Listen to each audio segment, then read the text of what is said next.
Head-to-toe designer labels, elite glam squads, and an unshakable image of effortless wealth. For a decade, Dorit Kemsley was the undisputed queen of Beverly Hills luxury. But behind the iron gates, the ultimate reality TV illusion has officially shattered. The rumors are confirmed. Dorit and PK are facing a catastrophic $6.5 million foreclosure crisis after racking up $842,000 in missed payments. But the real scandal? A dizzying web of 11 secret private lenders has exposed a devastating secret. Dorit may only own a measly 5% equity in her own home, leaving her completely powerless as her family residence edges toward the auction block. Now, as their divorce turns into a scorched earth war, the gloves are completely off. Dorit's team claims PK has set a calculated financial trap, intentionally shutting off the mortgage and utilities to starve her out and weaponize the housing chaos to win custody of the kids. But PK is striking back with actual court receipts, legally alleging that Dorit blew through an astronomical $1 million on luxury brands in a single year while letting the household bills rot. Is Dorit the victim of a malicious setup, or is she using the ultimate token idiot defense to insulate herself from financial ruin while her inner circle turns on her? The House of Cards has finally collapsed. Let's break down the dark reality of the ugliest divorce in Bravo history. For nearly a decade, the Real Housewives of Beverly Hills star Dorit Kemsley has personified the absolute peak of label-heavy, hyper-curated luxury. From head-to-toe runway Chanel and custom-tailored Balmain pieces to a lifestyle that dictated a revolving door of high-end glam squads, her public aesthetic screamed unshakable financial power. Her multi-million-dollar modern farmhouse in the exclusive enclave of Encino, California, stood as a monument to that success, a physical proof of her status within the upper crust of Bravo's elite. But behind the iron gates and designer wallpaper, a vastly different, far darker reality was brewing. As of mid-2026, the long-whispered internet rumors and Castmate insinuations have officially solidified into cold, hard legal filings. Dorit and her estranged husband, Paul P.K. Kemsley, are facing a catastrophic $6.5 million foreclosure crisis on their family home. The inner mechanics of this financial collapse are far more tangled than anyone anticipated, involving a dizzying web of private lenders, allegations of strategic starvation in a bitter divorce battle, and a shocking revelation that could leave Dorit with almost no power over her own home. The illusion of effortless wealth has shattered, and what remains is a high-stakes legal war that has Hollywood, Bravo fans, and the real estate world completely transfixed. The anatomy of a $6.5 million foreclosure. The current crisis did not manifest overnight, but rather accumulated like a creeping tide behind the scenes of filming. The tipping point arrived in early 2026, when official default notices were recorded against the Encino estate, laying bare a mountain of mortgage debt that completely contradicted the couple's televised lifestyle. According to public court documents, the foreclosure proceedings were triggered after the couple accumulated a staggering $842,000 in missed mortgage payments and arrears. For a household that routinely projects an image of limitless liquidity, where single items of clothing can cost tens of thousands of dollars, the sudden appearance of formal default documents exposed a severe structural failure in their household economics. The mechanics of the foreclosure process in California mean that after a notice of default is filed, a ticking clock begins. The homeowner typically has a designated window to cure the default by paying off the entire past due balance, along with accrued fees and penalties. If the arrears are not satisfied, the lender can proceed to schedule a public trustee auction, effectively selling the property to the highest bidder on the courthouse steps. For the Kemsleys, this timeline created an intense background panic. While the public auction was initially pushed back, legal representatives confirmed that the property has repeatedly crept closer to the edge of repossession. To make matters worse, financial analysts diving into the public property records revealed that the debt structure on the mansion is intensely layered. It is not a standard primary mortgage from a traditional commercial bank. Instead, the home has been used as a multi-layered line of credit. When a property is leveraged to its absolute limit, even a minor disruption in cash flow can trigger a domino effect. With over $842,000 in unpaid dues, the lenders lost patience, choosing to enforce their rights and initiate a public foreclosure that has put Dorit's family living situation into total legal jeopardy. The 11 secret lenders and the 5% equity scandal. As researchers and investigative bloggers began unearthing the specific line item filings associated with the Encino mansion, the true scale of the financial engineering came to light. The home wasn't just underwater, it was anchored to the ocean floor by a complex network of secondary and tertiary financing. Reports indicate that the property was leveraged through an incredible 11 secret private lenders. In the world of high-end real estate, turning to private, non-institutional lenders, often referred to as hard money lenders, is typically a move of last resort. These loans come with drastically higher interest rates, aggressive repayment terms, and swift penalties for missed deadlines. They are used when traditional banks refuse to extend further credit due to poor debt-to-income ratios or unstable financial profiles. The revelation of 11 distinct lending entities suggests that as one financial hole opened, another loan was taken out to plug it, creating an unsustainable cycle of borrowing Peter to pay Paul. This highly fragmented debt structure directly underpins the most explosive rumor circulating within the Beverly Hills legal community: the 5% equity scandal. Insiders and legal analysts tracking the asset division in the Kemsley divorce have dropped a bombshell report suggesting that when all the private liens, secondary mortgages, and outstanding debts are calculated against the current market value of the home, Dorit's actual ownership stake may be a mere 5%, complete loss of leverage. With only a 5% sliver of true equity, Dorit possesses virtually zero decision-making power over the property. She cannot independently refinance the home to clear the default, nor can she use the property as collateral to secure a stabilization loan. Zero profit potential upon sale. Even if the court orders an immediate sale of the mansion to prevent total foreclosure, the proceeds will instantly flow downward to satisfy the mountain of debt held by the primary bank and the 11 private lenders. After those entities take their share, a 5% remainder yields practically nothing once real estate commissions and legal fees are deducted. The vulnerability of a mirage. This minuscule equity percentage exposes the dangerous reality of mansion renting via debt. It reveals that the sprawling estate Dorit curated, decorated, and filmed inside for years was never truly her asset. It was an elaborate, heavily leveraged shell that she could be forced out of at any moment. PK's financial trap, a custody war strategy.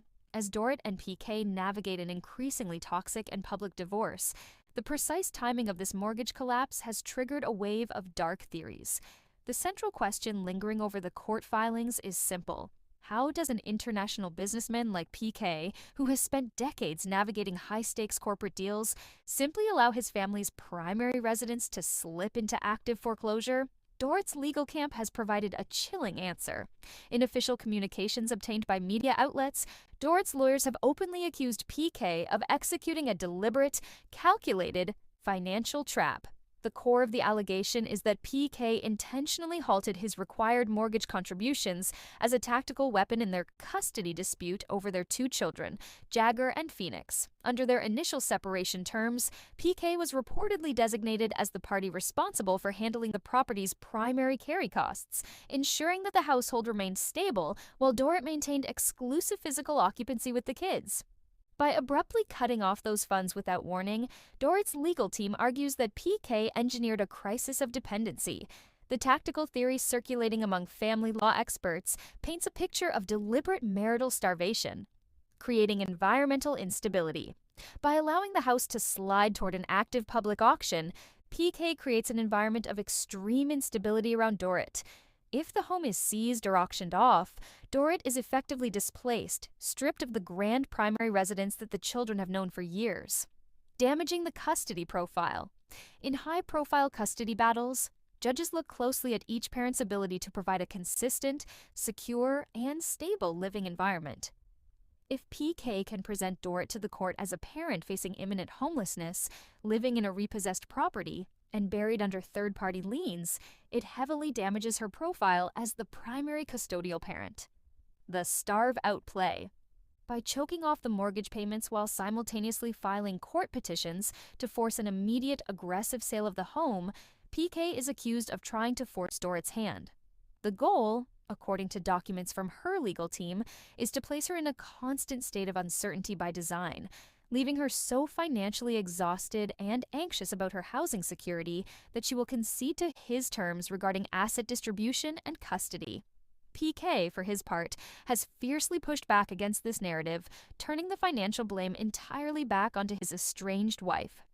In cross filings, PK's legal team introduced a completely different set of numbers, claiming that the foreclosure wasn't caused by a malicious plot, but by Dorit's own unchecked runaway spending habits.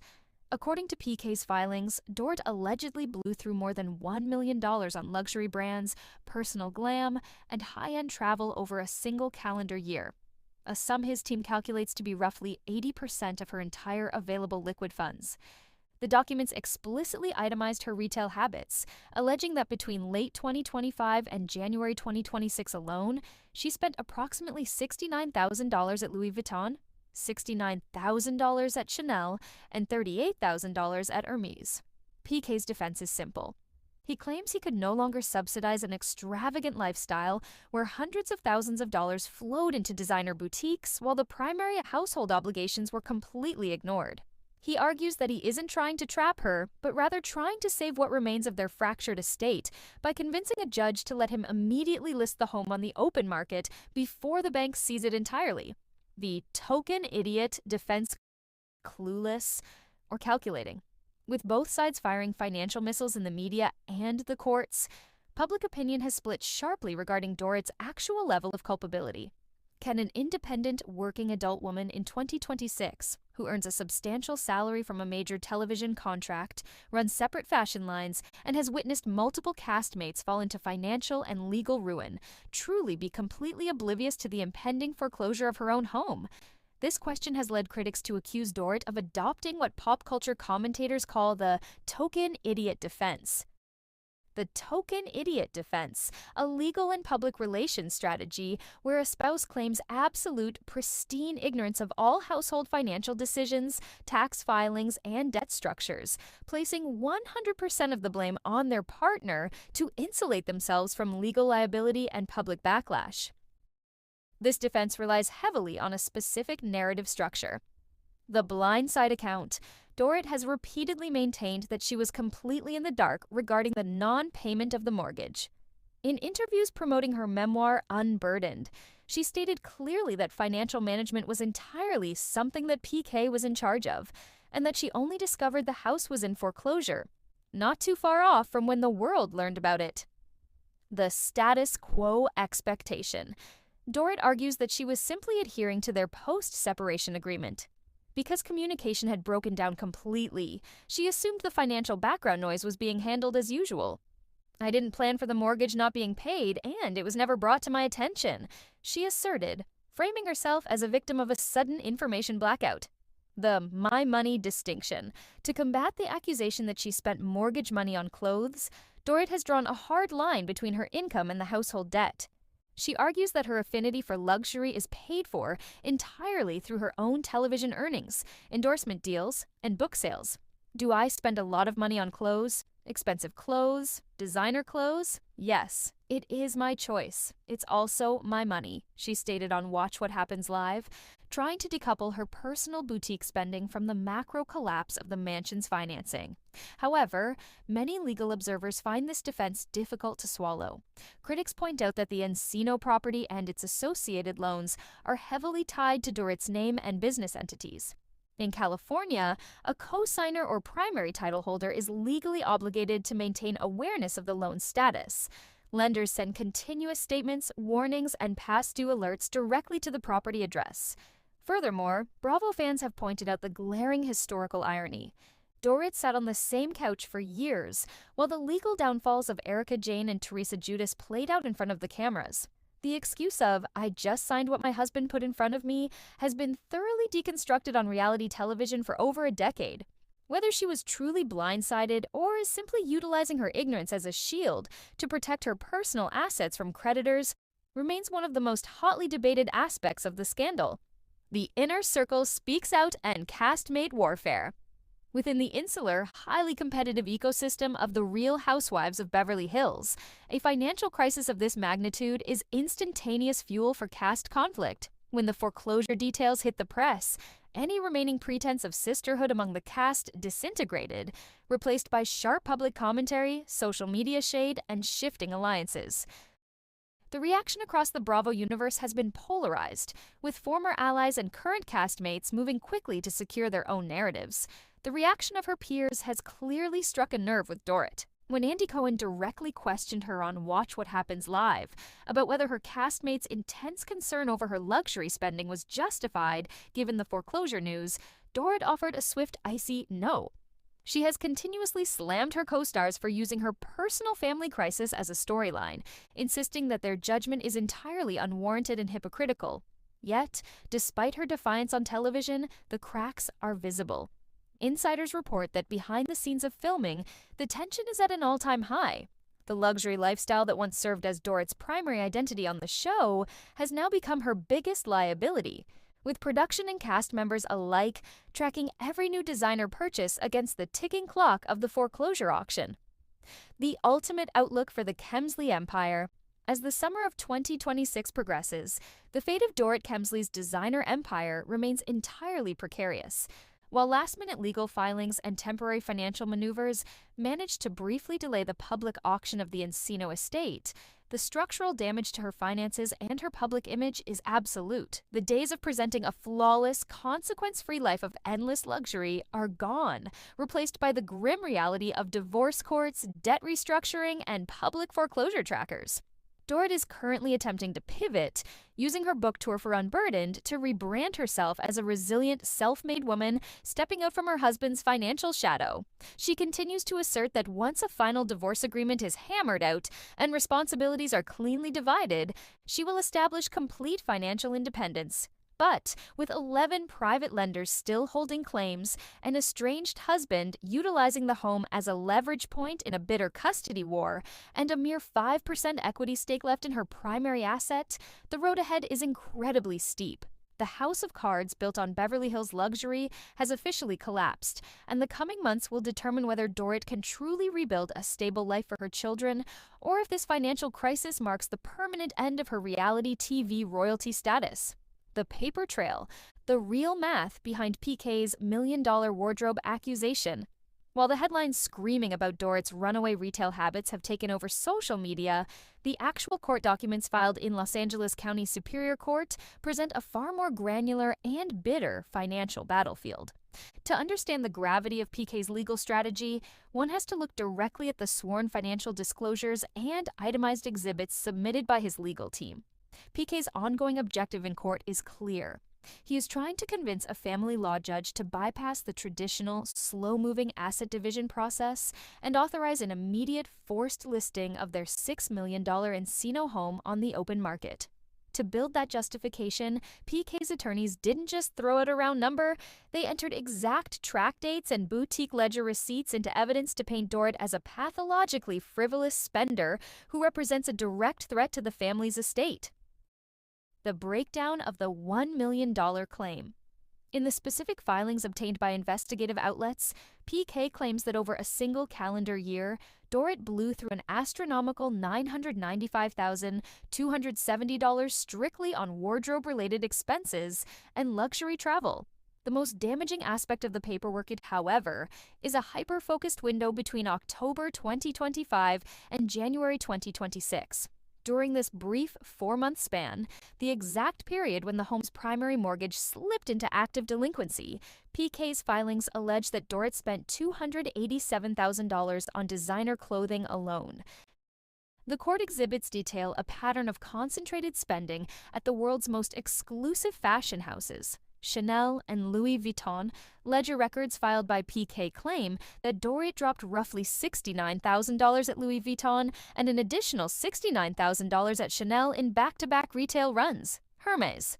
The paperwork alleges a $38,000 tab at Hermes, presumably on rare accessories or leather goods, at a time when secondary utility bills on the mansion were beginning to lapse. The spring break dispute. The legal documents even touch on their children, Jagger and Phoenix. PK explicitly alleges in the filings that Dorit was utilizing their kids in financial disputes, claiming she went so far as to have the children text or ask him to fund an incredibly expensive spring break trip under the guise of family stability, all while refusing to put her own income toward the household's core operational debts. The income shock in the disclosures. What makes this baseline of spending so explosive to the court is the simultaneous revelation of both parties' actual, verifiable incomes. For years, PK was assumed to be the primary financial engine of the household via his international music and talent management ventures. However, the 2026 sworn financial declarations completely flip the script on who holds the true earning power in the relationship. According to his own file documentation, PK reports a net monthly income of $91,999, totaling approximately $887,180 for the tracked fiscal year.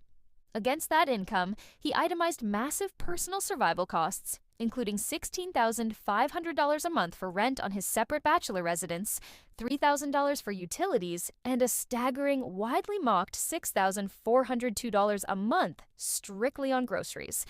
Crucially, PK's filing states his firm belief that Dorit is actually out-earning him by a landslide, pulling in at least $166,000 per month between her estimated $1.2 million annual Real Housewives of Beverly Hills contract, her fashion collaborations, and her media bookings. PK's core argument to the judge hinges on this exact disparity. He contends that because Dorit is the clear high earner of the household and has exclusive use and occupancy of the Encino mansion, her decision to funnel nearly $1 million into clothing while leaving the mortgage completely unpaid is an act of financial gross negligence. He claims he could no longer subsidize the carrying costs of an estate when his estranged wife possessed the liquid capital to save it herself, but chose luxury labels instead. Dorit's legal retaliation, the starve-out rebuttal. The narrative of the frivolous fashionista, however, is only one half of the litigation file.